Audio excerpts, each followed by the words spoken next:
खबर गाडरवारा से है, जहां मां नर्मदा की परिक्रमा कर रहे समर्थ सदगुरु से प्रेस वार्ता के दौरान वार्तालाप हुई। मां नर्मदा की परिक्रमा कर रहे समर्थ सदगुरु का राजहंस में प्रेस कॉन्फ्रेंस के माध्यम से वार्तालाप हुई।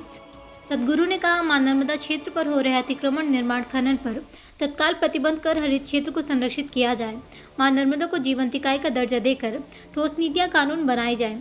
अमरकंटक तीर्थ क्षेत्र में हो रहे निर्माण, अतिक्रमण, खनन पूर्णतः प्रतिबंधित किया जाए। राज्य केंद्र शासन द्वारा निर्धारण नीति, नियम, कानून, योजनाओं और न्यायपालिका के दिशा निर्देश, आदेश को तत्काल लागू किया जाए।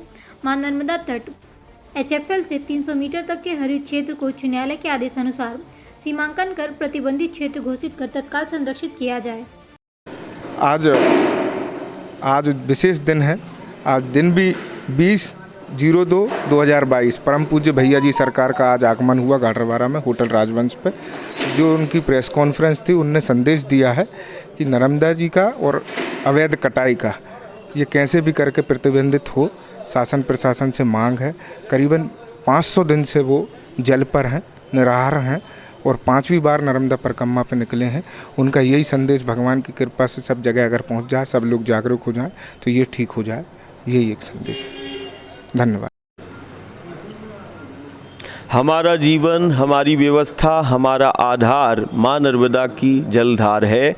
और आज गाडरवाड़ा ये दादा धूनी वालों की नगरी, ये आचार्य रजनीश की नगरी, ये महर्षि महेश योगी की नगरी, ये पावन धरा पर हम एक ही दुनिया को संदेश दे रहे हैं कि जो आज हमारा जीवन, हमारा अस्तित्व, हमारा धर्म सब नर्मदा पर केंद्रित है। और आज वर्तमान स्थिति में जिस प्रकार बड़ी तीव्रता से नर्मदा का जल दूषित हुआ है और जितनी तीव्रता से नर्मदा का जल दूषित हुआ है उतनी तीव्रता से हमारा समाज संक्रमण का शिकार हुआ है।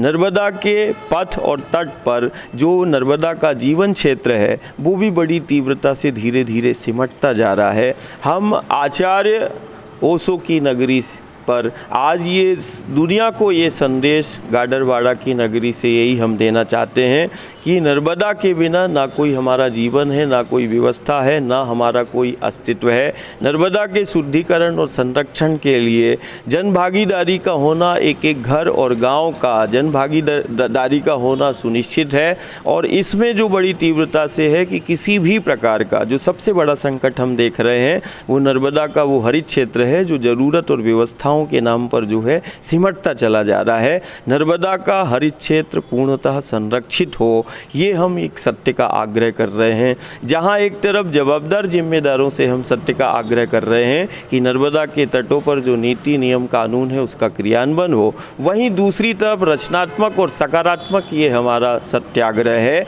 ये हमारा व्रत है, जिसमें हम गाँव की, नगर की जन भागीदारी को भी सुनिश्चित कर रहे हैं कि जिस प्रकार मठ की मान्यता मूर्ति से है वैसे ही माँ नर्मदा के तट की जीवंतता और उसकी शोभा इन पेड़ पौधों से है। ज़रूरत और व्यवस्था के नाम पर अभी धीरे धीरे नर्मदा का जो हरित क्षेत्र है, जल संग्रहण क्षेत्र है, वो धीरे धीरे सिमटता जा रहा है। वहीं दूसरी तरफ जो है नर्मदा के तटीय क्षेत्रों में कई अनेक स्थानों पर अंधाधुंध तरीके से माँ के आंचल पर एक तरफ खनन भी हो रहा है। 300 मीटर आपने बोला, नर्मदा जी की जो 300 मीटर क्षेत्र में नर्मदा के ये उच्च न्यायपालिकाओं के आदेश हैं, शासन की नीतियां हैं, राज्य सरकार की नीतियां हैं, केंद्र सरकार की नीतियां हैं कि नर्मदा के तट से 300 मीटर तक किसी भी प्रकार का कोई निर्माण, कोई अतिक्रमण नहीं हो सकता है। उस पर निर्माण पर, अतिक्रमण पर प्रतिबंधित है। और मुझे लगता है कि यदि वो नर्मदा का जो तटीय क्षेत्र है,